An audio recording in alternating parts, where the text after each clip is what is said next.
নাহমাদুহু ওয়া নুসাল্লি আলা রাসূলিহিল কারীম, আম্মা বাদ। সম্মানিত দর্শক, কাছে এবং দূরে, দেশে এবং প্রবাসে যে যেখান থেকে দেখছি, মাদ্রাসা ফাতিমাতুজ জাহরা রাদিয়াল্লাহু তাআলা আনহা এবং মারকাজুল ফুরকান ইন্টারন্যাশনাল মাদ্রাসা, পূর্ব রসুলপুর ৮ নং রোড, কামরাঙ্গীর চর, ঢাকা এর দাওয়াতি স্টুডিও থেকে। সম্মানিত দর্শক, তিরমিজি শরীফের একটি গুরুত্বপূর্ণ হাদিস, আন ইবনে মাসউদ রাদিয়াল্লাহু তাআলা আনহু আন্না রাসূলুল্লাহ সাল্লাল্লাহু আলাইহি ওয়াসাল্লাম قال আওয়ালান নাসি ইয়াউমাল কিয়ামাতি আকসারুহুম আলাইয়া সালাতান।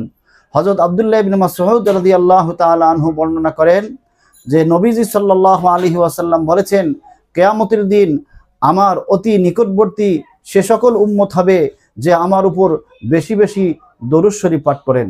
সম্মানিত দর্শক, আমরা কাল কিয়ামতের ময়দানে কার না মন চায় যে আমি নবীজির কাছাকাছি থাকব, নবীজির বেশি নিকটবর্তী থাকব জান্নাতে।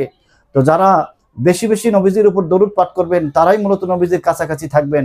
আসুন আমরা সকলেই সবসময় বেশি বেশি দরুদ শরীফ পাঠ করি।